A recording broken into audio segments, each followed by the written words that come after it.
How is everyone doing? At the moment, doesn't seem like there's anyone else in here, but that's okay. So I figured I would throw together a quick stream and just kind of address something that I think doesn't get enough attention when it comes to prepping. Come across this thing where everybody seems to be focused on buying stuff for prepping. And a lot of people don't seem to think about the fact that stuff only goes so far. An example on this, you can have all of the canned foods that you want. And if something happens and you don't have a way to cook that because your equipment failed, it doesn't do you any good. Now, with this, one of those things that's a really good idea is having a network of people that you can rely on. Consider it a preparedness network or just a community, if you will. And it's an often overlooked item when it comes to prepping stuff. I hear people talking about, I'm just going to go out into the middle of nowhere and I'm just going to live off the land. Well, that's not necessarily the best idea. I mean, if you think about it, that's one of those things where you'll go out, you'll go to do something, and say the person who's closest to you doesn't recognize what you're trying to do or doesn't recognize you, and you end up in a altercation with them. Whereas if you had taken some time ahead of time and developed a network, the person might have recognized you and you could have avoided that. For people who live in the city, do you want to have people at each other's throat, or do you want to have people working together to actually be able to improve the situation? And this is something that goes a ways beyond just disaster preparedness. If you're looking at the SHTF scenarios that people tend to be concerned about, it applies to them. If you're looking at societal collapse, I guess that's part of the SHTF. Just look at shortages of stuff.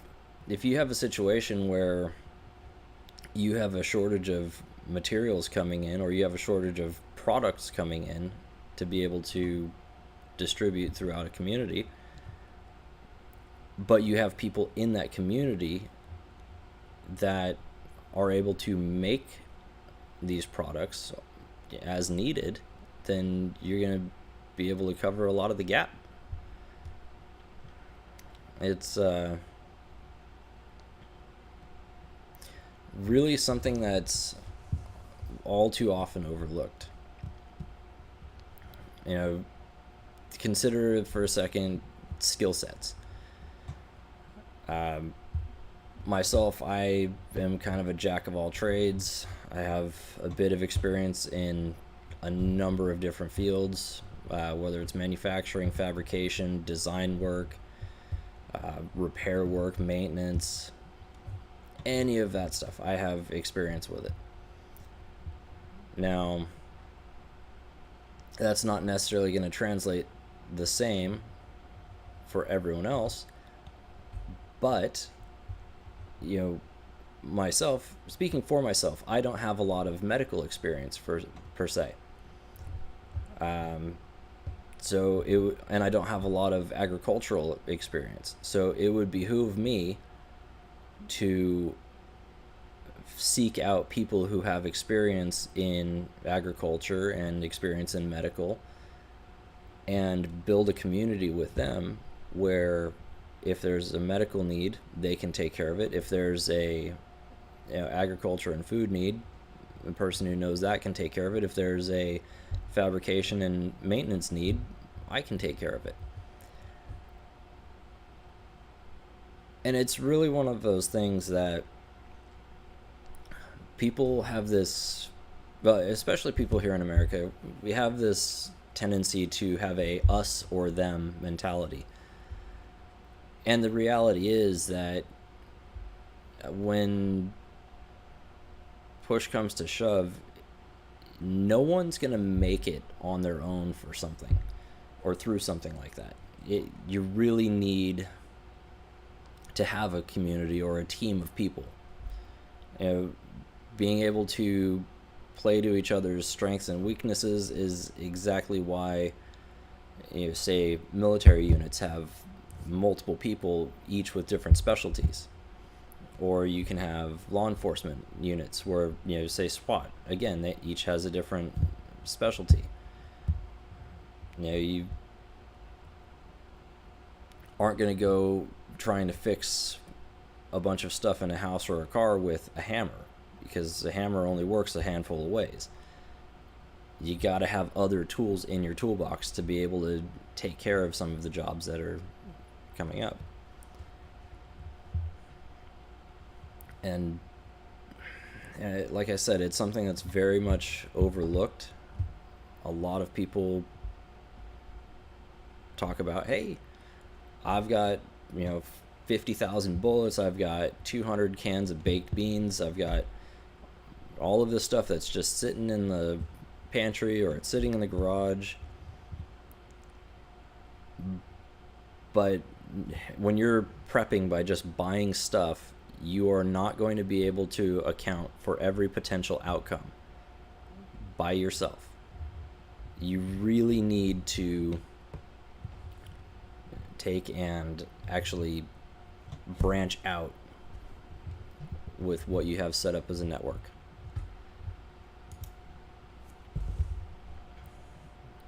And chat's quiet.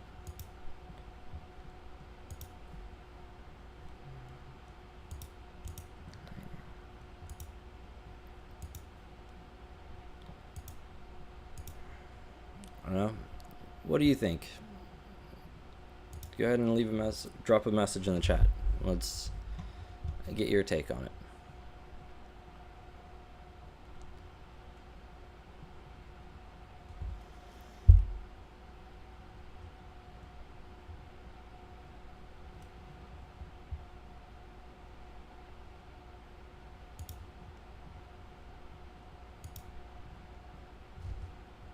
No? Okay.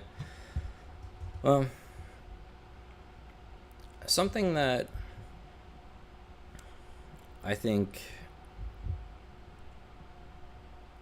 a lot of people could benefit from with preparedness is kind of looking more at their local area.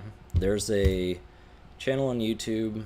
It is Forward Observer, and that is headed up by Mike Shelby. And he also has a second channel that is Gray Zone Activity. And he's done a number of videos about conducting area studies and building preparedness networks. Now, I actually have notes on building a preparedness network in an area study that we could get into. Give me just a second here and I'll get that opened.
And yeah, I'm a little bit of a nerd, so I do work in things like Excel and Microsoft Word, and yeah, stuff will come up in those.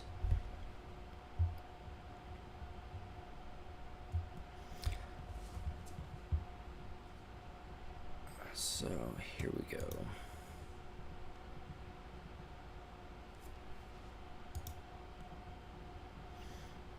All right. So area study and threat analysis. Basically what this is about is understanding the area that you're going to be in. It's known as your operational environment. Your operational environment, it sounds like this crazy tactical term, but it's really not. It's just wherever the area is that you're working is your operational environment. Hey, unspecified podcast. Good to see you. Glad you can make it.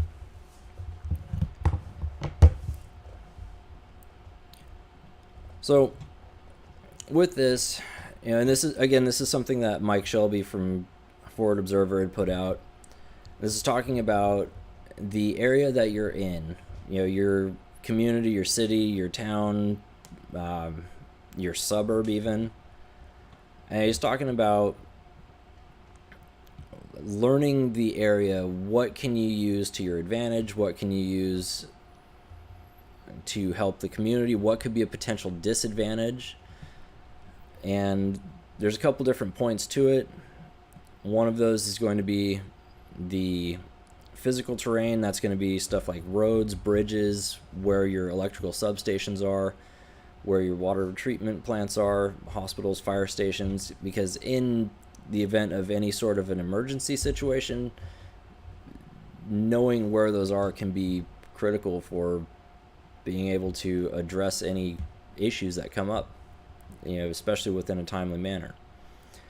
Knowing the topography of the area, know where there's lakes, where there's rivers, where there's hillsides. Maybe there's a hillside that you can go up on top of and be able to look from that and see out some distance and be able to have advanced warning of, oh, hey, there's a tornado coming our way, we should probably move.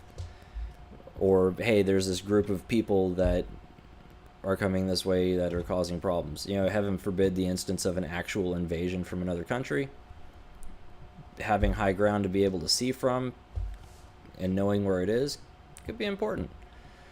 Knowing local flora and fauna, knowing what kind of plants that grow there are edible, what kinds of them are poisonous, what should you eat, what should you avoid, what kind of animals are there that you can rely on, or that you could for sustenance, or that you could use for other agricultural work, whether it was something that you were going to hook up for plowing or whatever.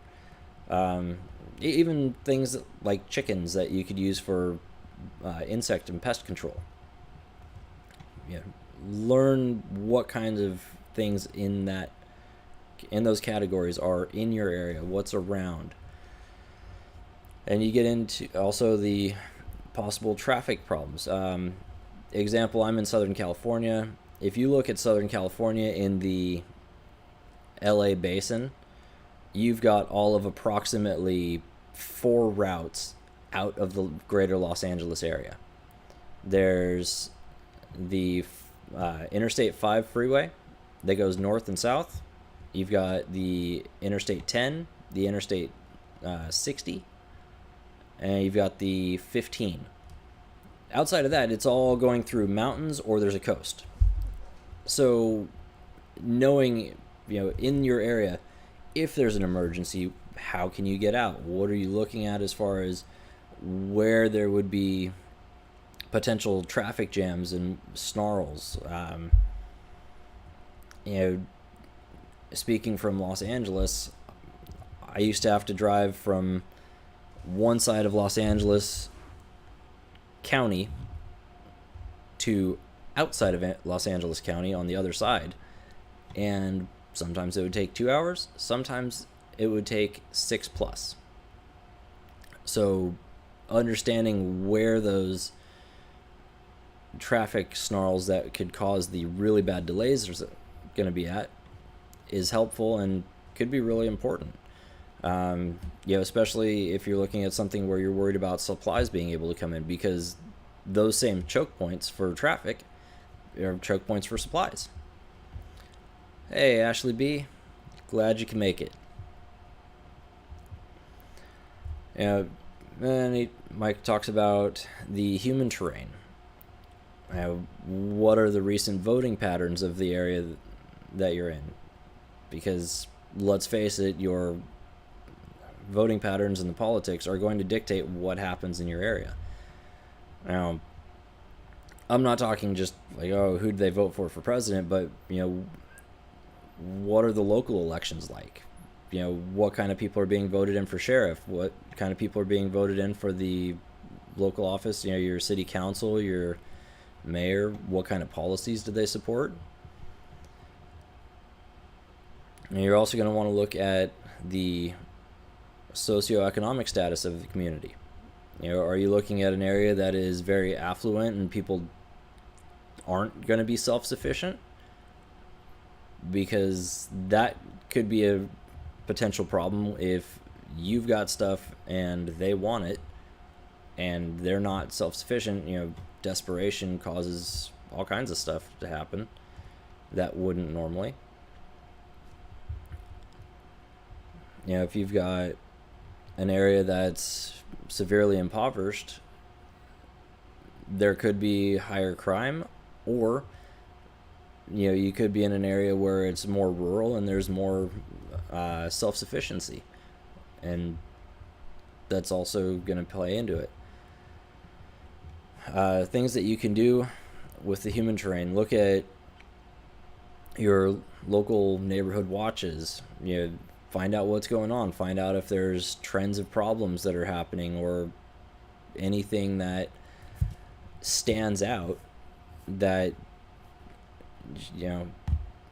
more people might need to be aware of. Or it could be a forecast of something that's coming, because history predicts the future. Something else you can do is informally canvass people. Now, when you're informally canvassing, don't just walk up and be like, oh, what do you think of this? And be hostile about it. Just have a conversation.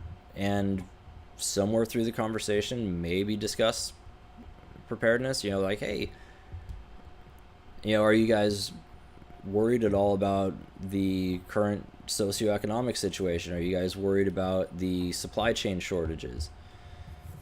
Do you guys do anything regarding that? And don't just start into 21 questions, but you can throw it into conversations at random. You might seem scatterbrained to the person, but you can still ask them, and you can kind of get an idea of how people view it. Do they think it's a waste of time? Do they think it's important?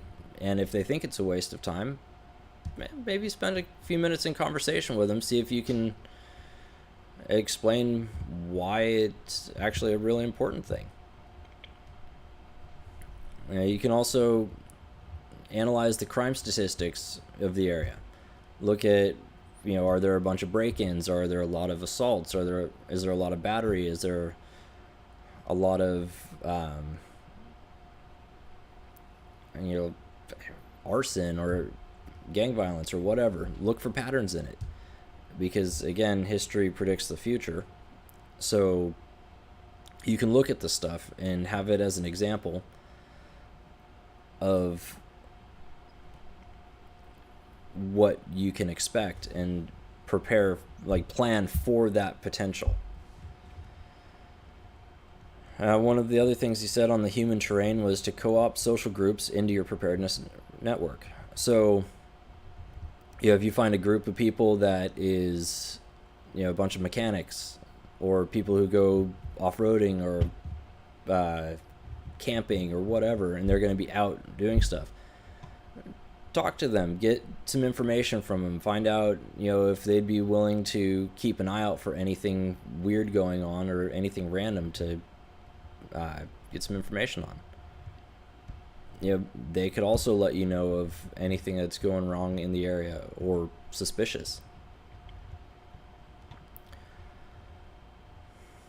Next point he talks about is politics and governance. And yes, it absolutely takes a village. And that's the thing. There's so many different aspects to that as to why you need more than one person. I mean, you can use your household for an example. Look at the difference in a single parent raising a kid versus two parents raising a kid. And especially if one of those parents is a homemaker, you split the tasks that are needing to be done. You don't overburden one particular person that way, and you can make better use of your resources. And that's nothing against single parents. The reality is that is not the easiest route to go. Unspecified Podcast says, I would rather trade eggs and PB&Js than bullets. Absolutely. There's a reason why the people who are skilled at fighting want to avoid it.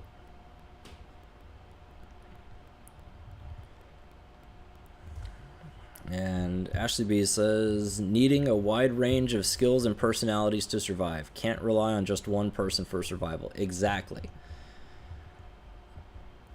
I mean, even if you have one person who's a,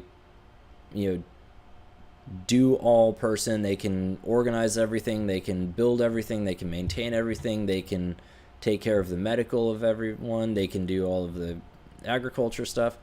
What happens if they get sick or they're injured and they can't fulfill all of those roles? You've got to have a good team to be able to take care of stuff. And again, this isn't just for the SHTF stuff. This is also like, hey, we had a earthquake or there was a hurricane came through and the neighborhood needs to be cleaned up. You've got search and rescue, you've got first aid stuff, you've got your food and shelter requirements. You've got whatever repairs and getting your infrastructure back online. Ashley B says, team. I appreciate the IT crowd reference there. And yes, it absolutely takes teamwork. Especially for any hope of a long sustained survival or just efficiently coming out of a situation to get back ahead.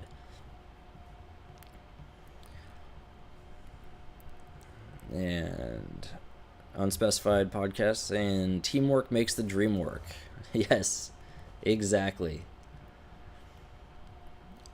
So as far as the politics and governance, he has a note of who in both official and unofficial capacities has a big say in your community. And it's a very good point. You should be aware of who has influence. You've got elected officials who have influence, and then you also have unelected officials.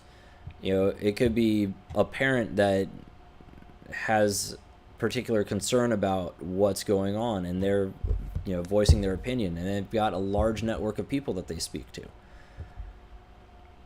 It could be someone who's watching a situation with crime and going, hey, we need to do something about this, and they start raising awareness of it. And the more people start speaking on it, the more attention it gets. Hello, Mrs. Unspecified. What's up? Good to see ya.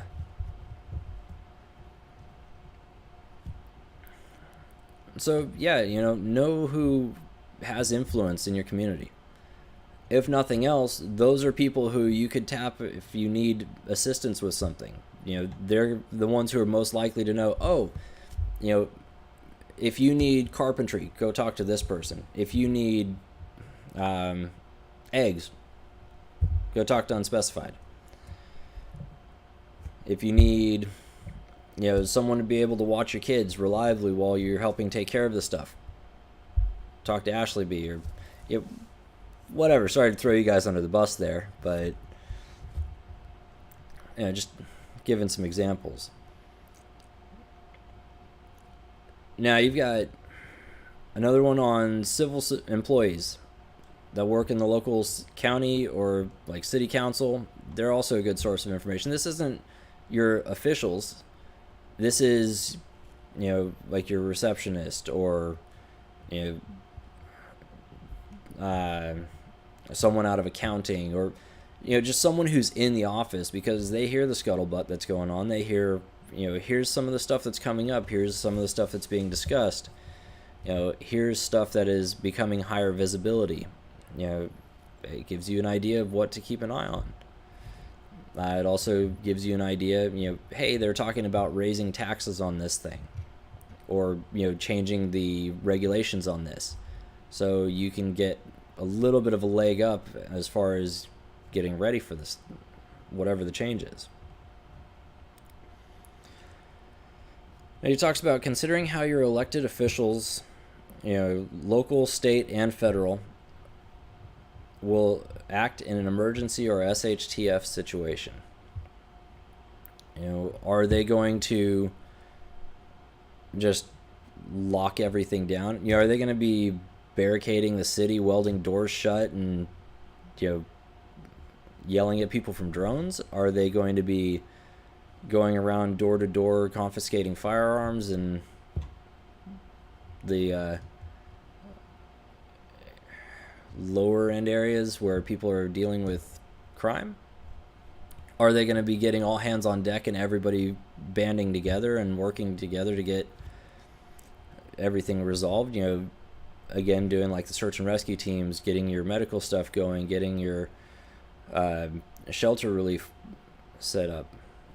Are they going to be actively organizing it, or are they going to be organizing and resolving it, or are they going to be working against everyone else and making the situation worse? And that's one of those things where, look at what their history is. You can get an idea, since everyone's got some sort of a presence nowadays. You can look at what their response was to a similar type of situation, to whatever it is you want to try to get an idea how they would act to. Next point on it is the military, security, and law enforcement. On your area study, figure out where the location of the local Army and Navy bases are. Is that something where they're close enough proximity where you could be potentially in danger if they're targeted, or is it something where they're just at the right point where, hey, you know what, these guys will be here, they'll be able to come in and help out, we've got them as a asset in the area. How does that base respond towards gun control? Technical issue. Hold on just a moment. Lost my other screen.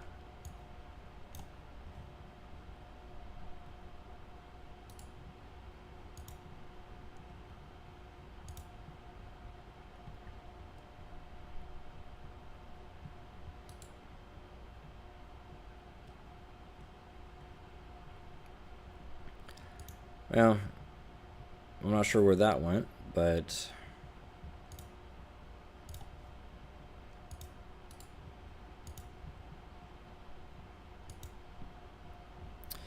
anyways, yeah, how do they respond with gun control?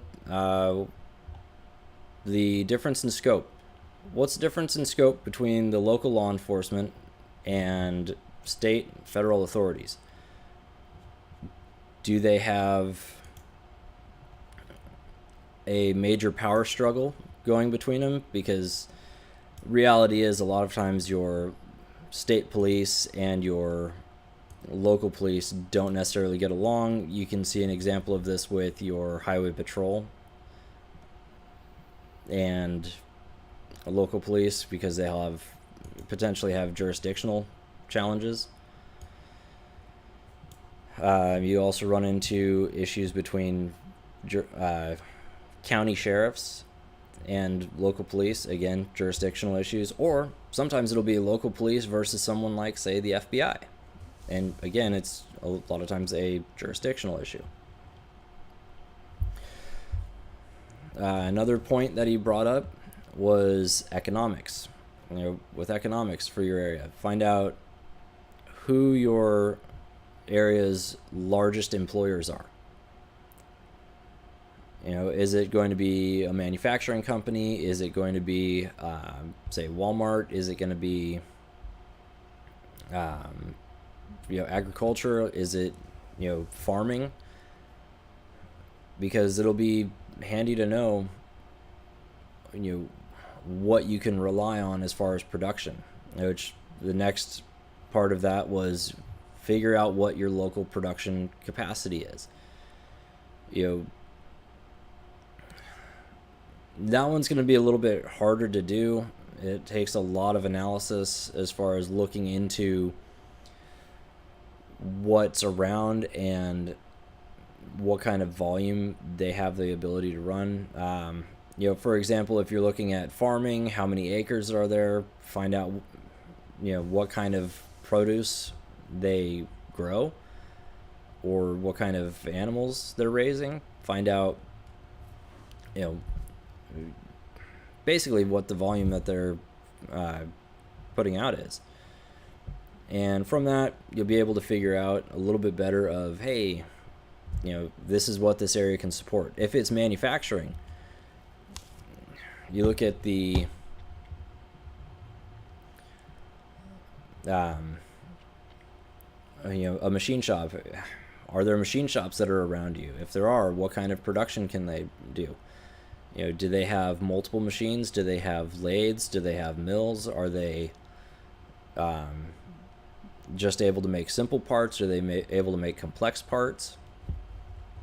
If you've got other manufacturing, say someone making T-shirts or whatever, figure out what's around. Are there many tailor shops? If you've got an emergency and you need to have people make blankets, is there a decent enough system in place to be able to cover that? But that was the main points from Mike Shelby's presentation on that. And again, he is the head of Forward Observer. He is also the head of Gray Zone Activity. He has a YouTube channel, Gray Zone Activity, as well as the Forward Observer.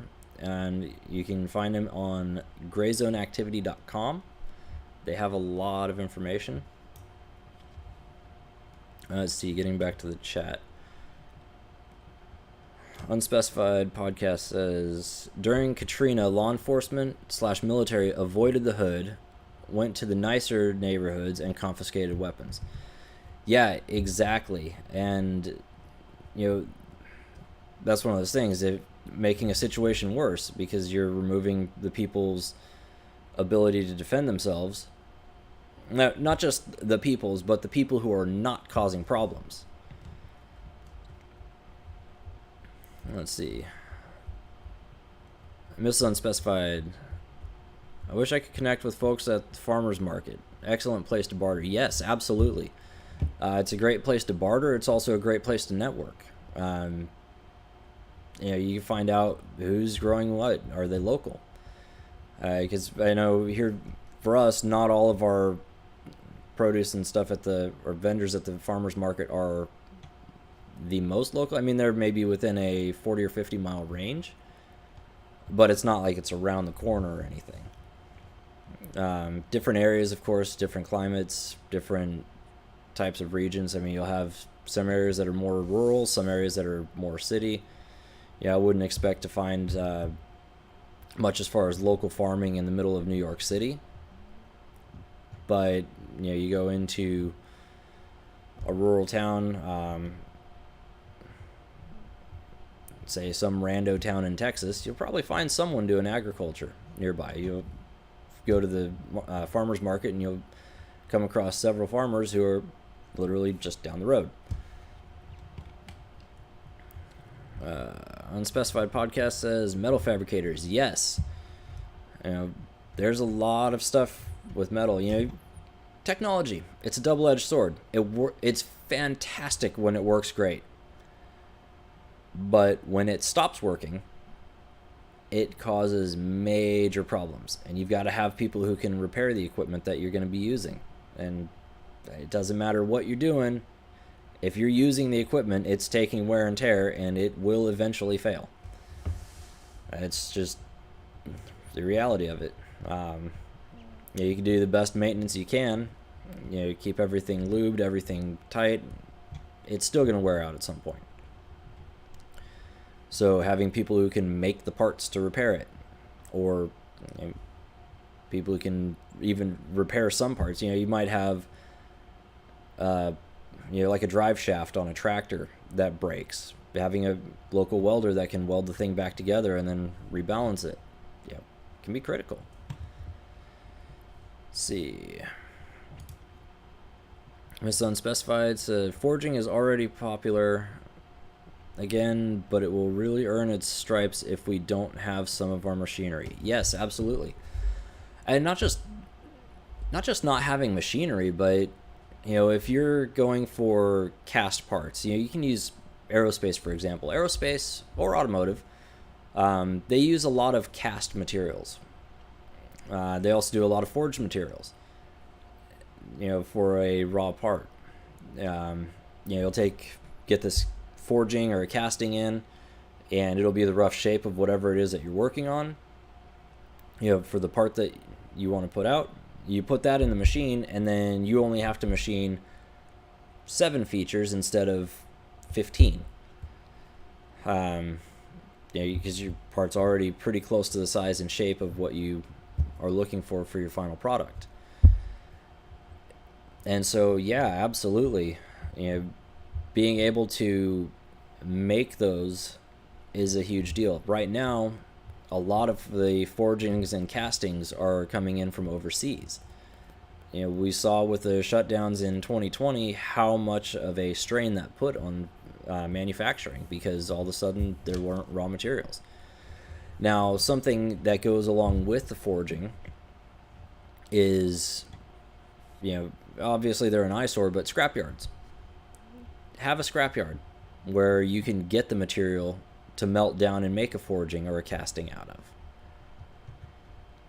Because if you're counting on that coming from outside, it might not happen. Excuse me a second.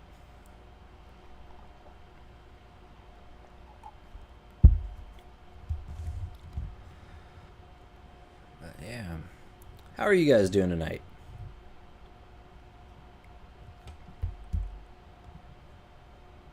Hopefully doing well.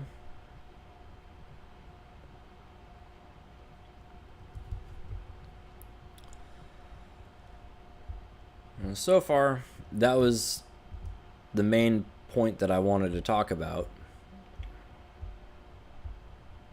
Was just, the reality of, people's prepping ideas that, hey,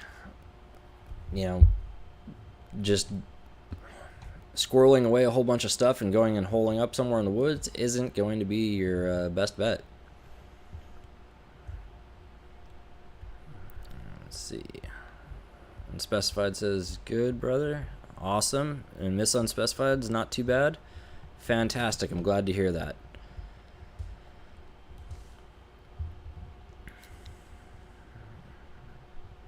Ooh.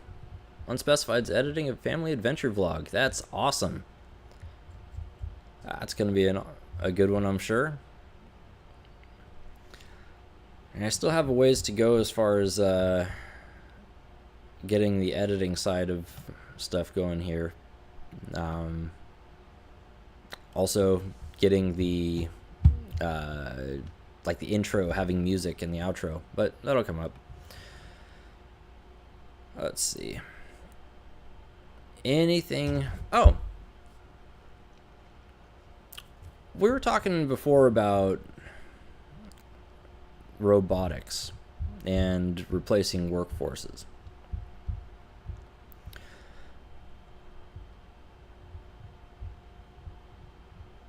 So, something to think about with that.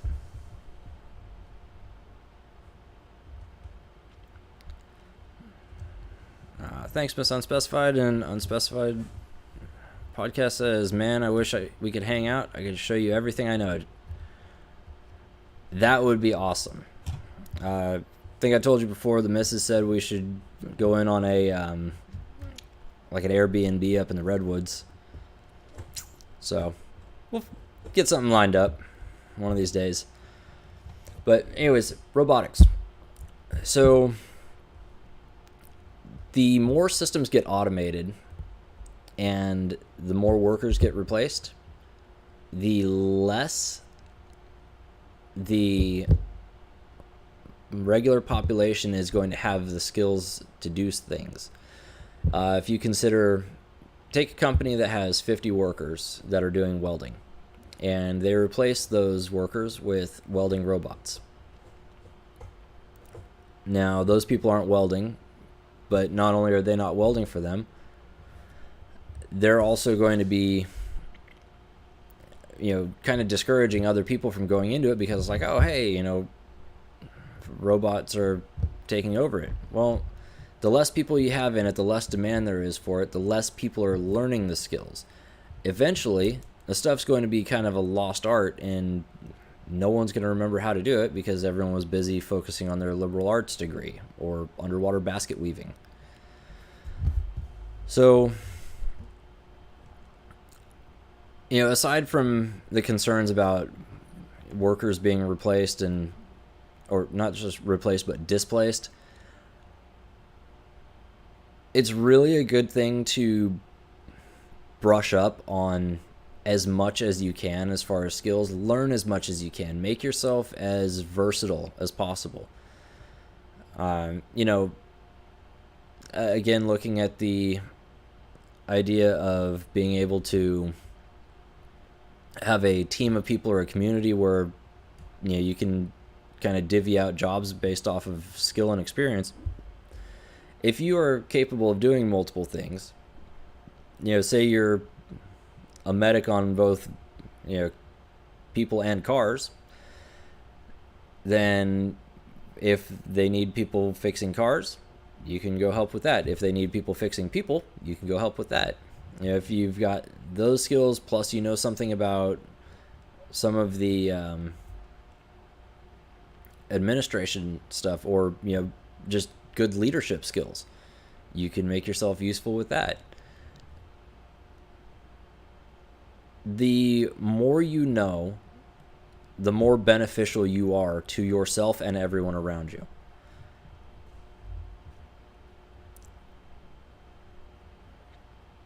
Let's see.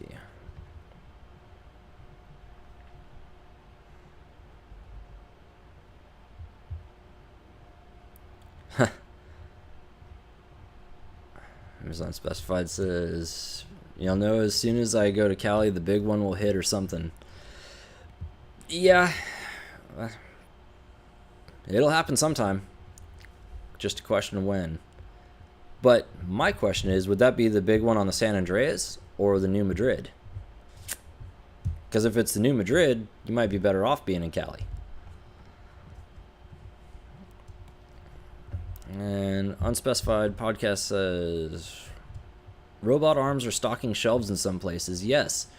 They've been working on having robots stock shelves, pick and pack products, like warehousing, where they'll have this robotic forklift cruises over, stops, at the aisle, goes up, reaches in, pulls the thing out, brings it down, takes it over to a conveyor belt. That puts it into a package, and another one slaps a label on it, and off it goes. Even stuff like flipping burgers.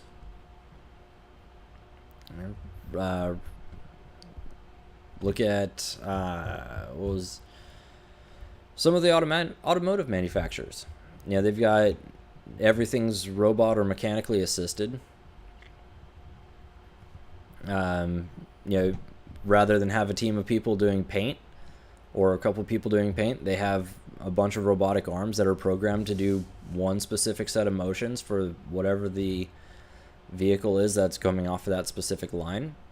And they just punch in the code. It's like, oh, you're gonna do red paint this model, and it goes and it does its paint around, and the thing comes out. Let's see. Ashley B says, Amazon has such an enormous robot team. Yes, they do. If you go into some of their facilities, they've got like these little robots that cruise around and do all of the transport throughout the facility, or again, picking stuff off the shelves, packaging, moving stuff through, sorting. Yeah, it's pretty crazy. Miss Unspecified saying, I think it's a smart time to print out instructions, recipes, formulas, etc. Absolutely. Having digital copies of stuff is great, but if you have no power, that does you no good. Print out stuff like medical instructions, print out stuff like cookbooks, print out stuff like your farmer's almanac stuff, if that's going to be a digital format, or if you have the access to one that's regular printed, yeah, print that out or pick one up. Print out some stuff with local regulations if you do something that's involved with that. An example of California, you're hunting and fishing. They normally had regulations that were done in paper book form, and they put an end to that, so now it is all PDF online. Well, if you don't feel like carrying electronics with you everywhere you go, you're going to have to print that stuff out. And it's one of those things, you need to know what is important to what you're doing, or have a way to reference it quickly. There are also information on planting crops, like grow times on stuff, crop rotation, instructions on that, because you've got a couple hundred years of farming in America where they figured out a number of things. Like what's the best, what is it, the Golden Four, I think it is. I don't remember which ones they are, but there's 4 crops that you grow in a rotation, and depending on how you do the rotation, each one kind of helps fertilize for the next one, or prepare the soil for the next one. And I believe it's based off of a balance of which nutrients which plant requires.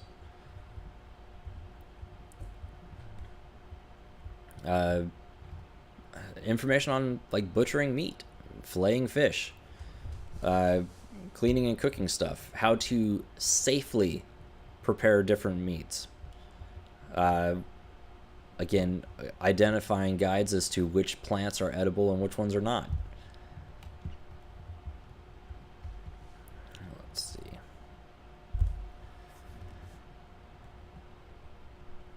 Mrs. Unspecified says, saw an article today where China or something has a checkout that scans your face, then scans your food. No worker needed. Yes, I saw something about that. Also saw one where they used facial recognition that was tied directly to your digital wallet, and that was going to be running your purchase. Let's see. Unspecified podcast says, it's easy for me to think the elite prefer robots. They don't need breaks or have negative attitudes. They are never late for work or call in sick or question villainous motives. Fair point. That is definitely a fair point. And you know, the productivity of something that doesn't run into issues with repetitive motions, and that's something in and of itself. You know, and especially if its output is consistent. You know, you've got your person, you know, it might take 10 seconds to move an item across the desk one time, and then the next time might take 12 seconds or, you know, 15 seconds. And I know that's kind of an obscure thing to focus on, but a lot of companies are focusing on lean manufacturing. And lean manufacturing actually looks at that. They look at, oh, hey, you know, if I put this tool here suspended, then rather than have to take 2 seconds to reach over here and grab the tool, it takes you 1.6 seconds to grab the tool here. So you save, you know, 0.4 seconds. And that 0.4 seconds across, you know, 100,000 items adds up.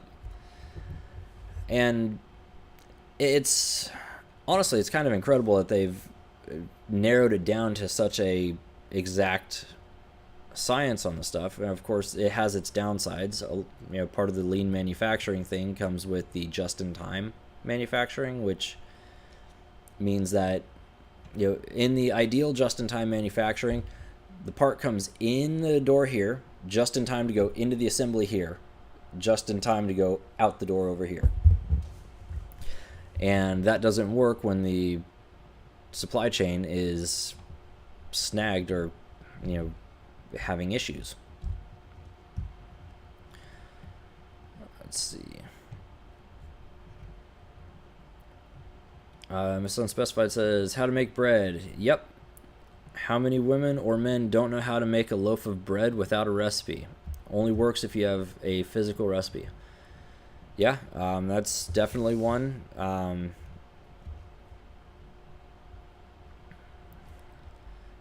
Or how to properly grow or like dry rice or something that you're going to be using. Yeah, it's definitely one of those things. Information is extremely valuable. And aside from being able to be more valuable yourself to whatever the situation is and being able to help bring everyone around you up as well, having fewer, we'll call it a linchpin, right? Having fewer linchpins where, you know, you've got one person here that's a point of reference for information. If that person is in charge of a piece of information that is critical, they're now in a position of leverage and power, and that's not necessarily a good place to be. It kind of goes along with monetary policies where the person with the majority of the money that's coming out is going to be in a position of authority. But, you know, looking at it not just from a monetary policy, that still applies with knowledge. Yeah, I don't know if you saw the movie Book of Eli, but there was kind of a reference to that idea in that movie. It's been out long enough that I'm probably not going to be spoiling it for too many people. Spoiler alert otherwise. The main protagonist in it is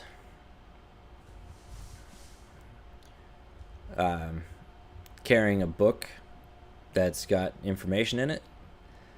The antagonist of it wants that book because he wants to claim the only source of knowledge of it and from it to be able to control the population. And, you know, it's one of those things. The person who has all of the knowledge on the stuff has a lot of control. Spread the knowledge. Have as many people be as self-sufficient or as dependable as possible. It'll go a long way. Let's see.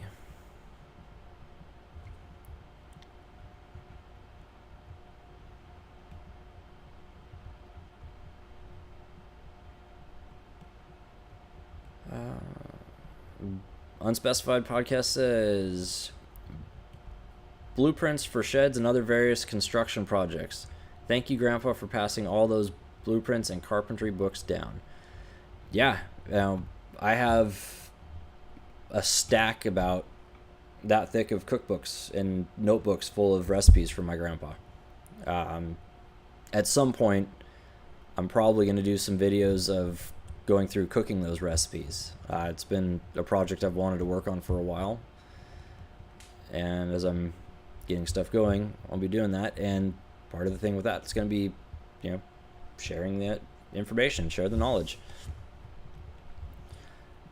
But definitely handy. Let's see. Ashley B says, plus it's cheaper in terms of labor. They can work 24/7. Yes.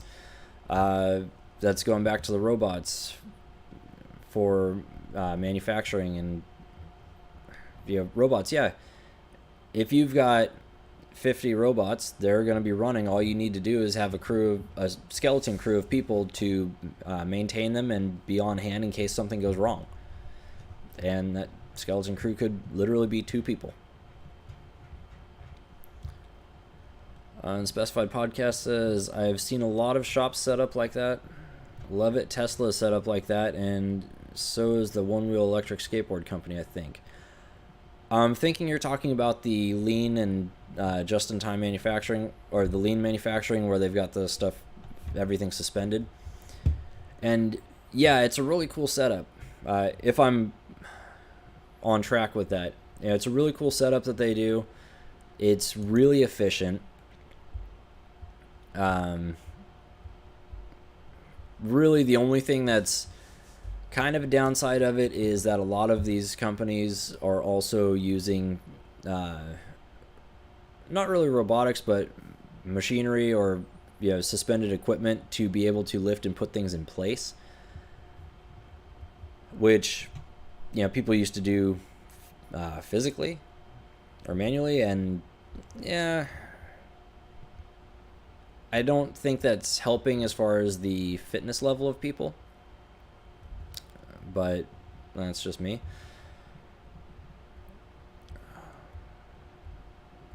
Yeah, no, it was a good movie. I think I'm going to have to watch it again. It's been quite a while.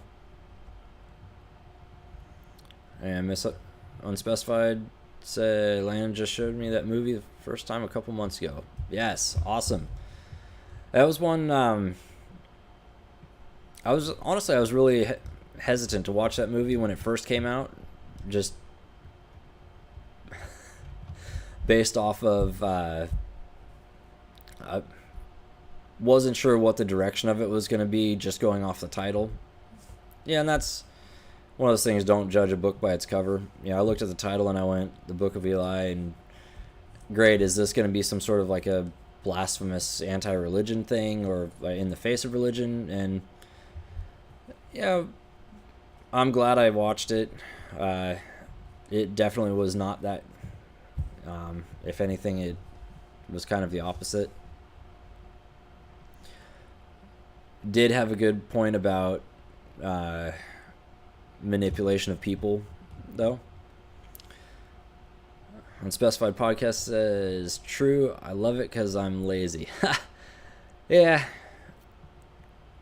I'm not going to lie, I have my lazy streak pretty solidly. My wife would absolutely attest to that. Ashley V says, what movie? I missed it. That is The Book of Eli with Denzel Washington.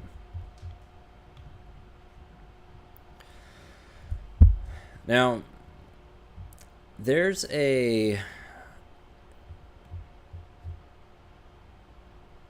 kind of like a digital library of PDFs that are all instructional. I don't know if you're part of Independent Many United's Discord, but she can give you a link to it. And it's a whole bunch of PDFs. I think there's probably close to 400 PDFs in there. It's everything from, making a homemade bow.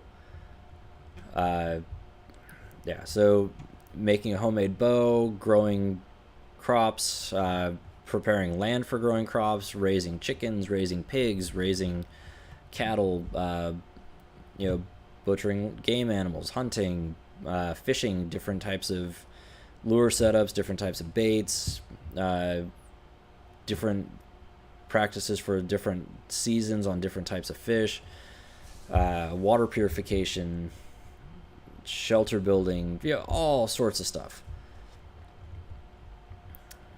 Unfortunately, I don't have the link to that. I have a copy of each of the files, but I do not have a way to put those out yet. That is something I will work on. Miss Unspecified says honeybees. That's what I want to get in on or into. Yes, that's something else that's in there is beekeeping.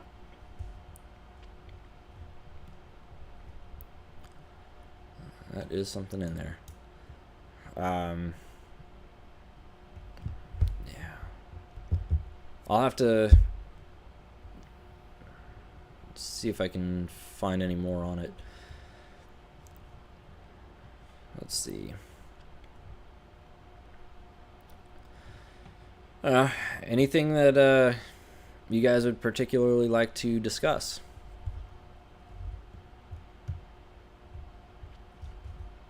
I'm definitely open to suggestions.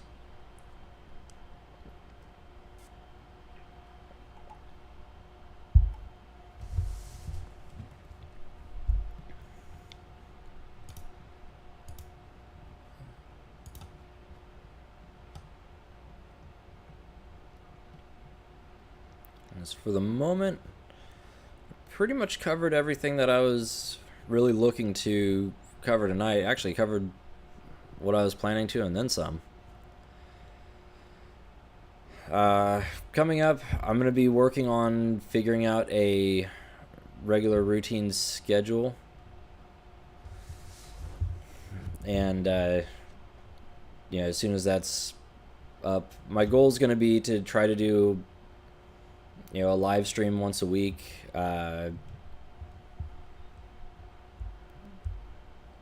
Also going to be working on doing a number of different videos. Let's see.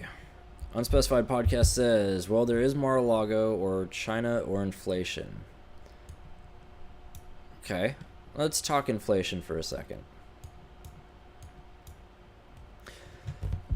So, I'm sure you heard the recent announcement that we are currently at 0% inflation.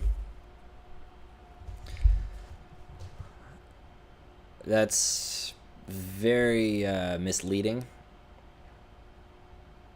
I'm pretty sure that is just trying to gaslight people on this, considering it is a election year.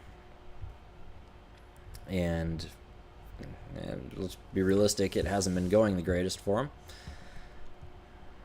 Now, last number I saw was somewhere around like 9.1% inflation. And there's this conversation the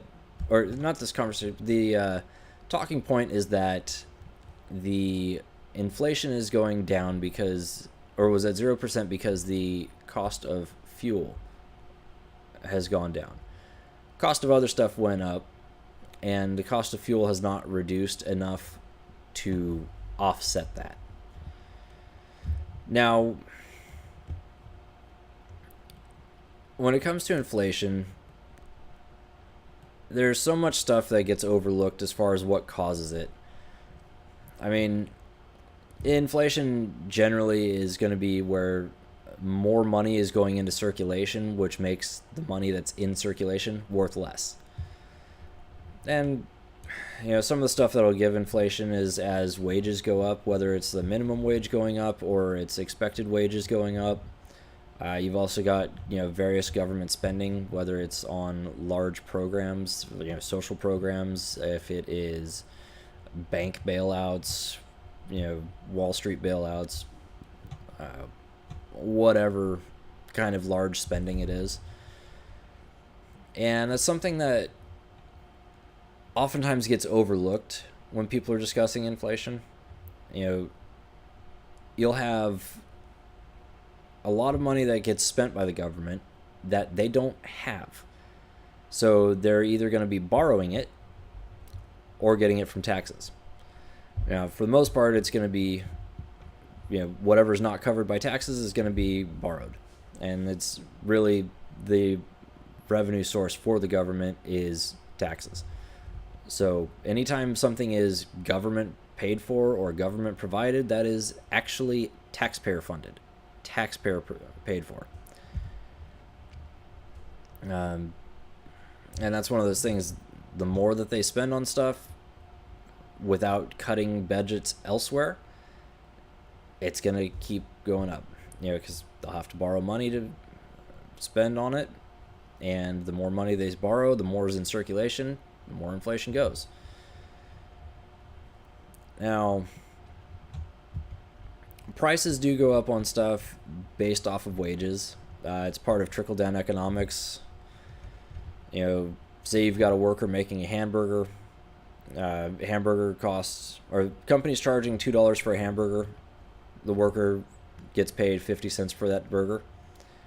And the worker decides, hey, you know what? I want more money. So they're going, hey, I need $1 instead of 50 cents. Well, the cost of that burger isn't just the meat and the worker. It's also going to be the electricity to power the building. It's going to be the gas to cook the stuff. It's going to be the maintenance on the equipment. It's going to be the insurance for the company. It's going to be the utilities, like the phone service, the internet, whatever else is going on. The other overhead that the company has. So what happens is when the worker wants more money, in order for the worker to get paid more, the company has to charge more for their product. Well, the more they charge for their product, the more everyone else is going to have to be able to buy the products. And that's part of the inflation deal is, the more it costs to get stuff, the more it's going to increase. It's the cost of fuel to transport the meat or the components for the hamburger to the store. And that's going to be impacted by the cost of the fuel for the truck. It's also going to be impacted by the wage of the truck driver. But then there's also the cost of the components from their distributors or from their sources. So your farmer, how much does the farmer have to spend on fuel? How much do they have to spend on maintenance on their tractor? How much do they have to spend on their workers? All of that, every penny trickles down into the final price that you have to pay for something. Now, kind of point with that one was on the minimum wage side. The more you are required to pay people, the more everything's going to cost. Yes, I agree that people should be able to afford to live.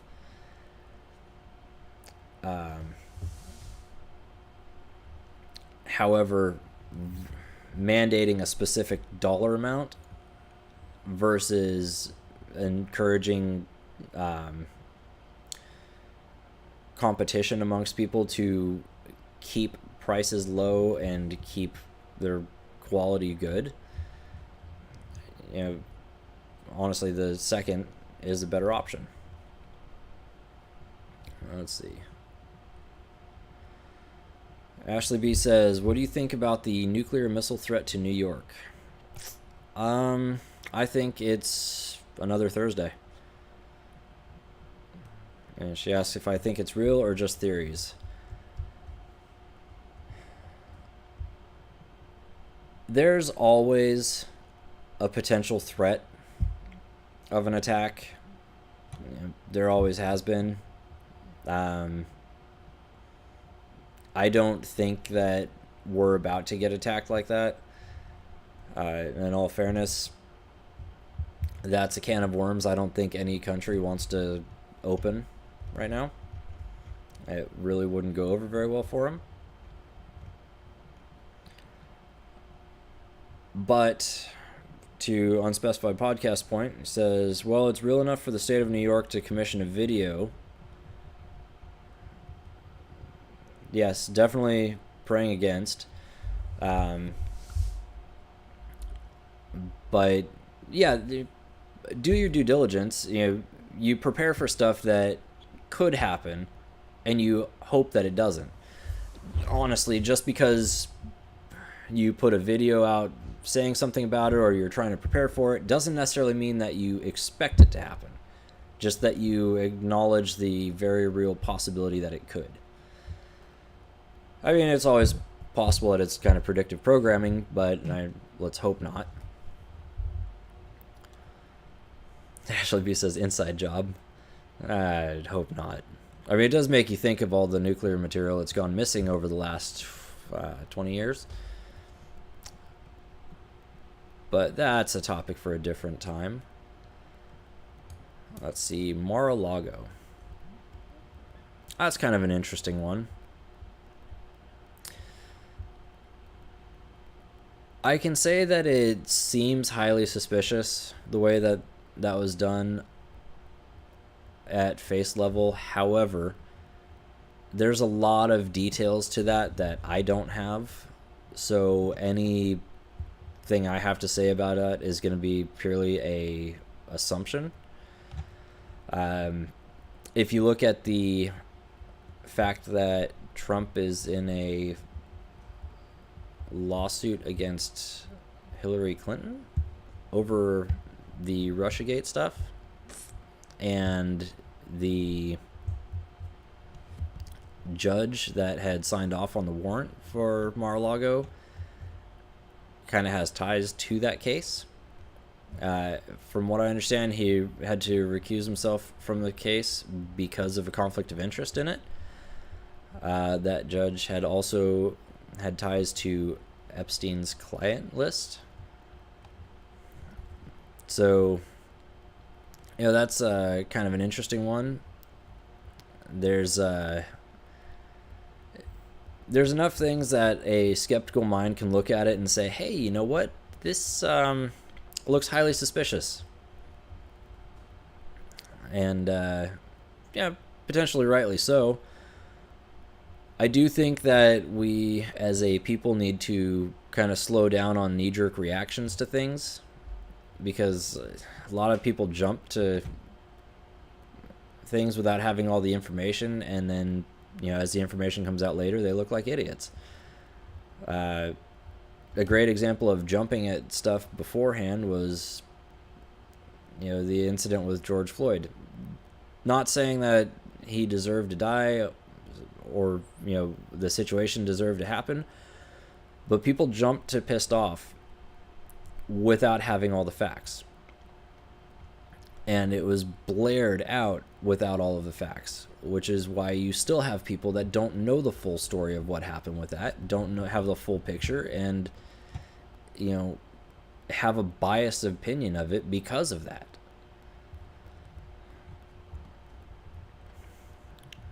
Let's see. Independent Mini, good to see you. Thanks for stopping by. How you doing? On the Mar-a-Lago thing, the situation that's been reported on that is definitely kind of interesting if you consider that the room had been cordoned off. According to the reports, the room had been cordoned off, it had been locked, for like a week prior. He had been cooperating with them, and for some reason they had to cut the lock that they put on. That just doesn't really make a whole lot of sense. The overall situation with it kind of screams political witch hunt to me.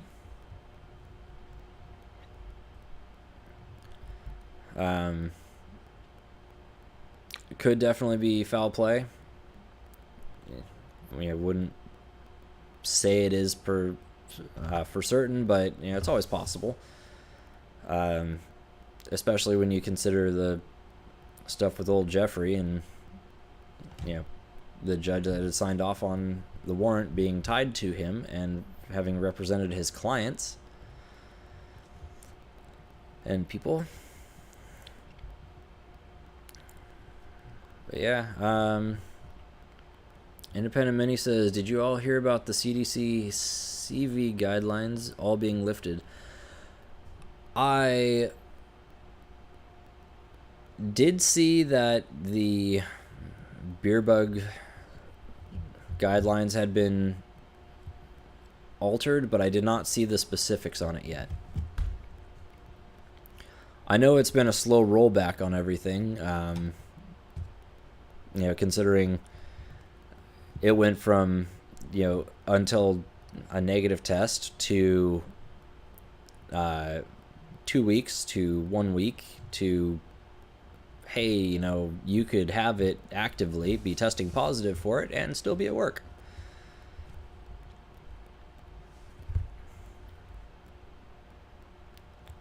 Let's see.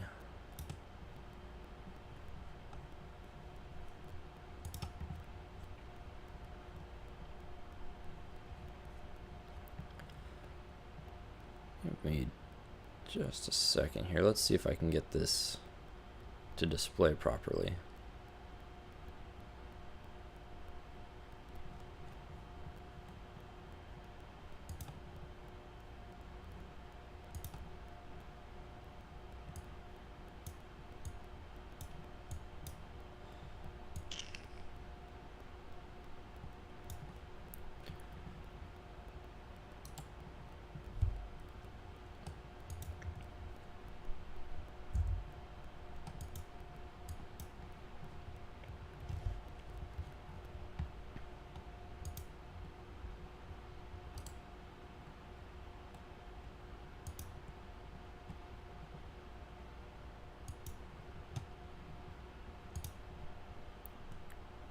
Hey, there, it's working.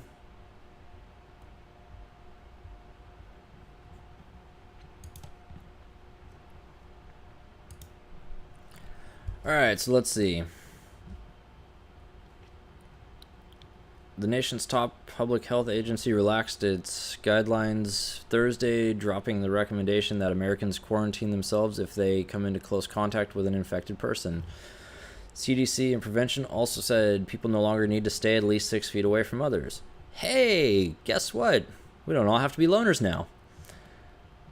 Let's see. Changes which come more than 2.5 years after the start of the pandemic are driven by a recognition that an estimated 95% of Americans 16 and older have acquired some level of immunity, either from being vaccinated or infected, agency officials said. Current conditions for the pandemic are very different from those of the last 2 years, said the CDC's Greta Massetti, however that's pronounced, an author of the guidelines. Many places around the country long ago abandoned social distancing and other once common precautions, but some of the changes could be particularly important for schools, which resume classes this month in many parts of the country. Perhaps biggest education-related change is an end to the recommendation that schools do routine daily testing, although that practice can be reinstated in certain situations during a surge in infections.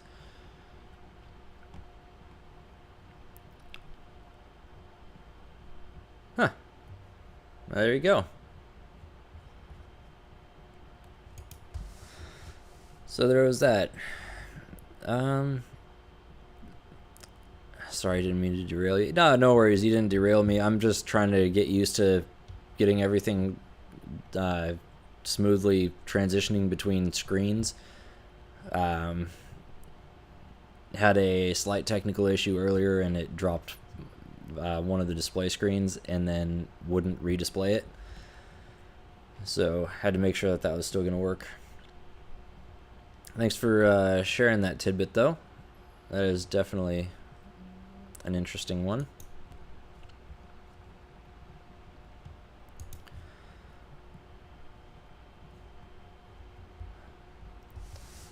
So yeah. Tell you what, bear with me half a second here.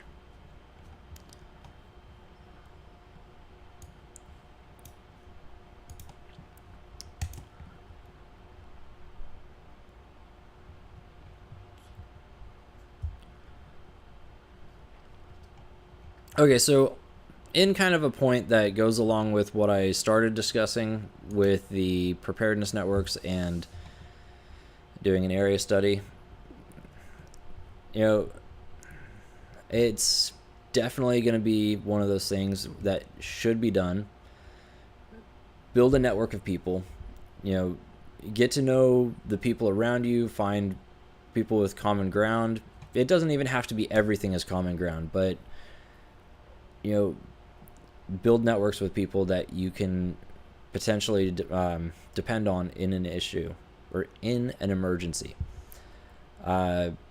Put together events, try to get people together, do some stuff that's not necessarily the easiest, just simple sunshine and roses kind of events. Throw some stuff in that's going to challenge people and see who drops out, see who flakes, see who doesn't show up, and you'll get a pretty good idea of who you can't rely on, even for just simple things. Let's see, Ashley B says, do you think CA will make the jab mandatory for little kids in school? I think that they might try to, but there's definitely going to be more grounds for a challenge on that based off of the CDC lifting guidelines. That it's one of those things that's definitely kind of supporting of the argument of, hey, this is not the right thing to do. So.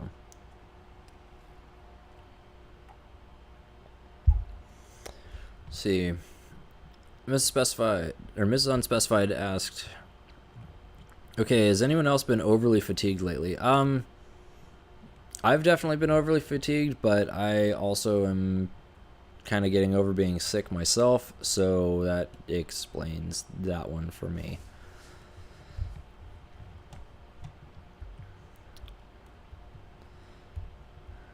Let's see. Mandatory jab for kids. That I really hope that they don't continue trying to push that. I mean, really, the public education system here is significantly overrated anyways. I think that more people should be looking at alternative options and kind of removing some of the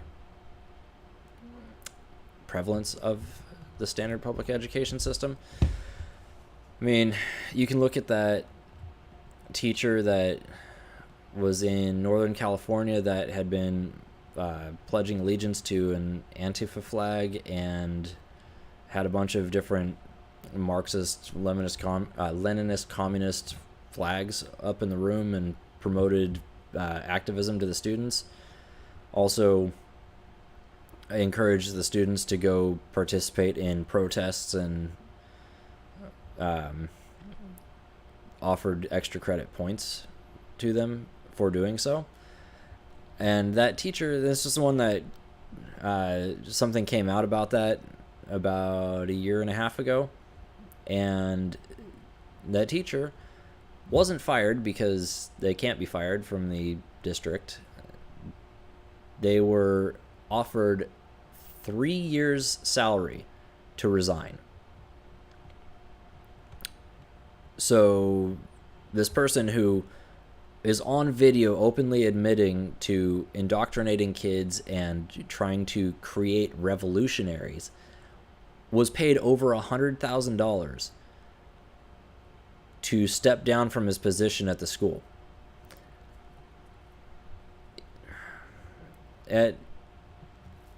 That is something that should never be accepted.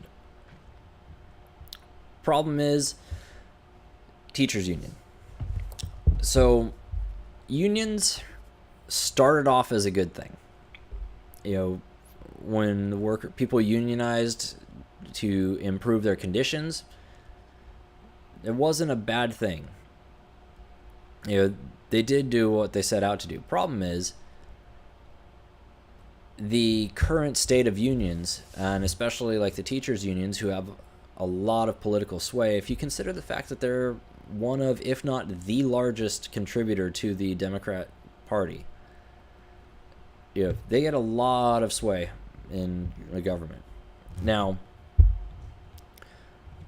with the union, if you're a teacher, you've been on for a while, you're pretty hard to get rid of. You've got teachers that are, actively problematic, potentially abusing kids, whether it's verbally, or there's been some cases where there was video of a teacher or a teacher's aide that was kneeing small children, like kindergarten or TK, in the back, and being physically aggressive with them.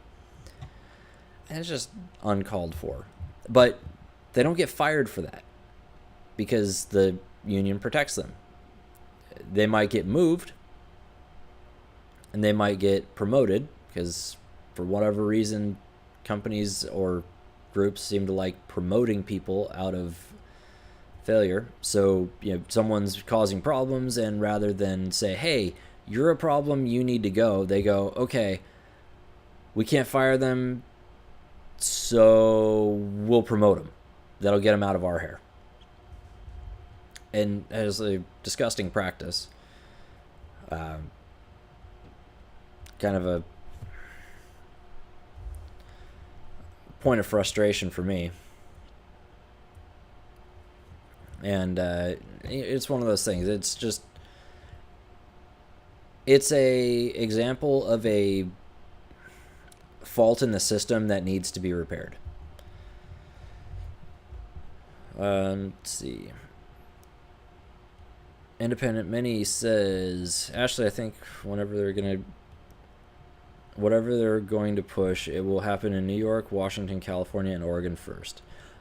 I agree with that. I mean, California, New York, and more so recently as well, Washington seem to be kind of the progressive front for the country. And they try to roll stuff out there. I don't know if they're figuring that it's going to catch based off of a demographic in the area or what. Unspecified Podcast says, wow, unbelievable. I saw that guy. Yeah, that was mind-blowing when I saw the articles about that yesterday. Going, like, they had the guy resign and paid him to do so.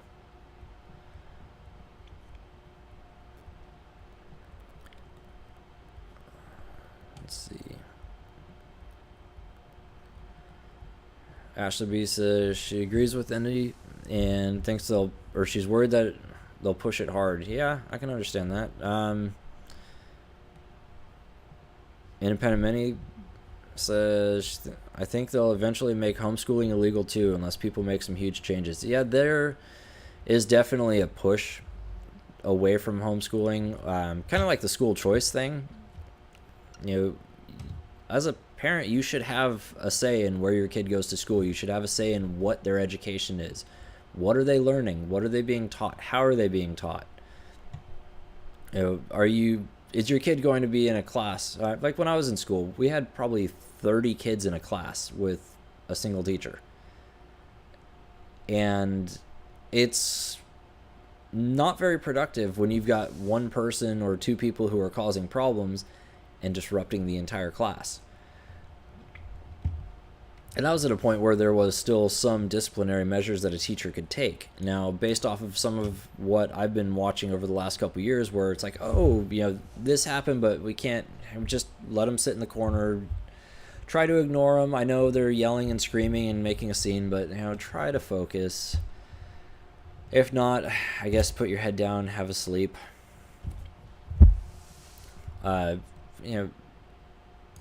That's not a conducive learning environment. There's a reason that the U.S. education system has slipped in the ranking in the world. And you can look at California's education system and where it ranks in the nation as a great example of why that's happening. And point of reference, it's like 48th.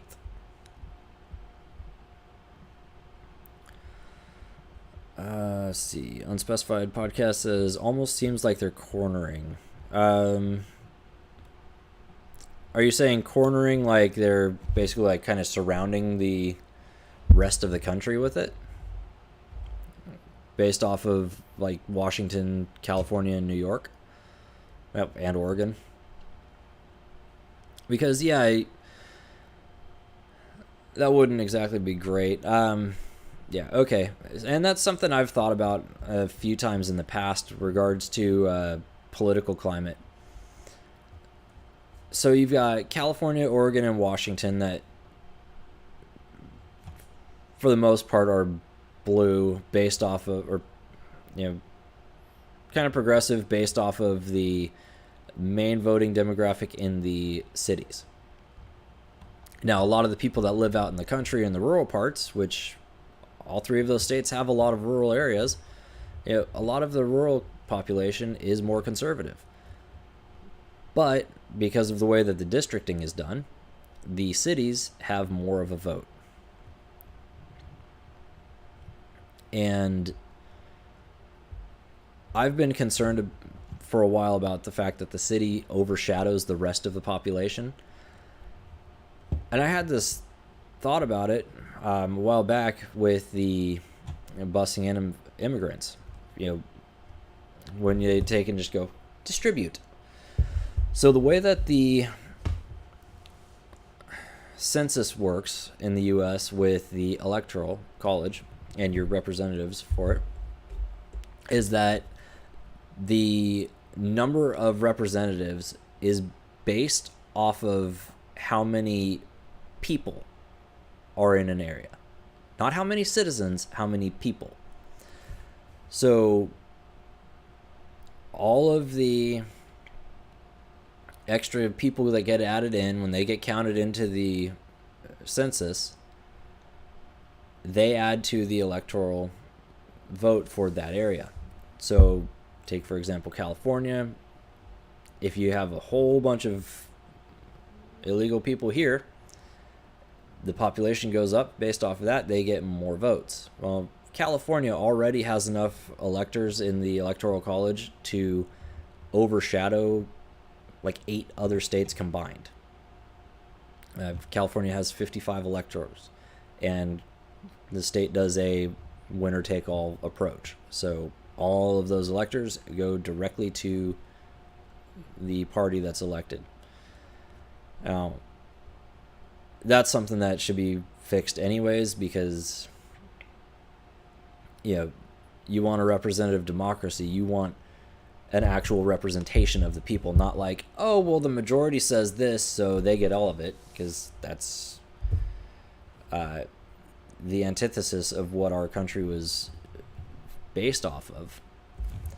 That's why we don't have the system that we have, where it's a representative democracy, because they didn't want the majority to steamroll everyone all the time. And it's kind of interesting when you think about it. You've got the political party that is always talking about, hey, we need to represent the little guy. Make sure that the little guy is represented. They have to have a voice. Well, how are you accurately doing that if you're setting it up so that the majority vote from one area steamrolls all the rest? Just saying on that one. It just strikes me kind of odd. Now, as far as back on point with the states, like the bordering states. So, yeah, you've got the West Coast is going to be blue. You've got some of the East Coast is blue.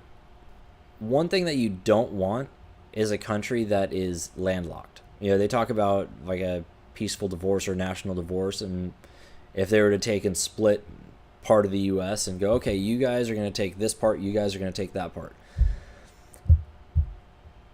If one political party has the entirety of the coast and coastal access, and they're the nation, part of the nation that follows their beliefs is in control of that, they still control the central portion of the continent. The states that are on the opposing side, and that's not something that's good. I mean, that affects trade, that affects kind of sovereignty, if you think about it, with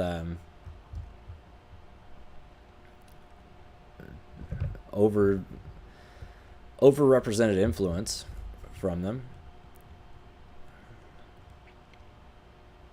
So it's one of those things, like, I'm looking to get out of the state I'm in. I've been looking for a while to do that. At the same token,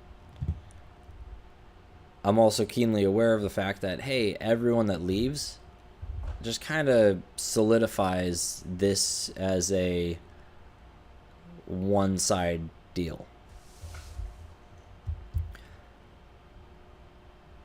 And I think people should probably think a little bit farther in the future before they just randomly bail to different places, and make sure that they don't screw themselves later by having left.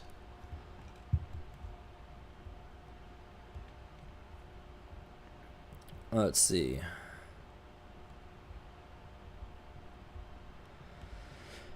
Independent Mini United says, Washington had some of the worst lockdown measures, but we always somehow fly under the radar.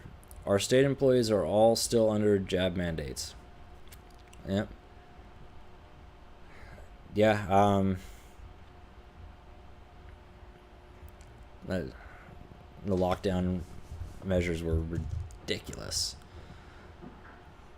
Unspecified Podcast and Review says, progressives don't believe your kid is yours. They believe your kid belongs to the community. Absolutely.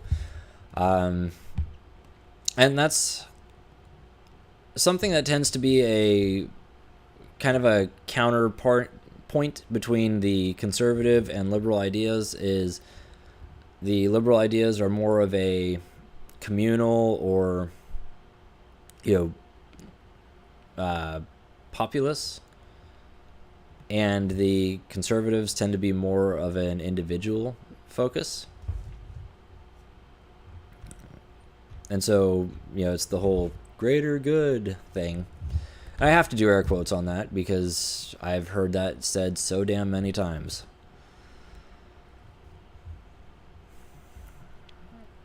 And yeah. And that's the thing. I mean, it's kind of another interesting point if you think about the fact that a lot of the progressives are removing themselves from the gene pool, as far as sterilizing themselves or chemical castration and whatever other stupid crap they're doing. But they're also the ones who are more likely to be teaching your kids. So they're not bringing kids into this mix, but they are partially raising your kids into this mix.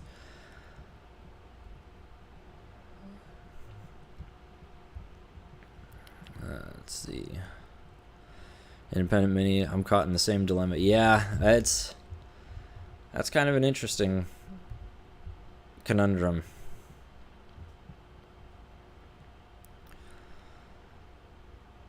Man. It has been almost 2 hours. Holy crap. All right. Well, I think that is going to do it for me for tonight. I hope you all have a good one. Keep an eye out. Like I said, I'll be trying to get stuff going for some sort of a regular cadence of videos And as soon as that is established, I'll be letting you guys know. And I'm glad you guys were able to stop in and enjoy the ride with me for this. Like I said, it's going to be kind of a fun one.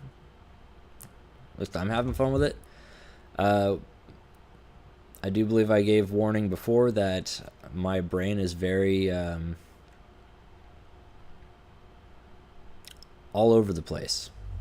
So, yeah. Anyway.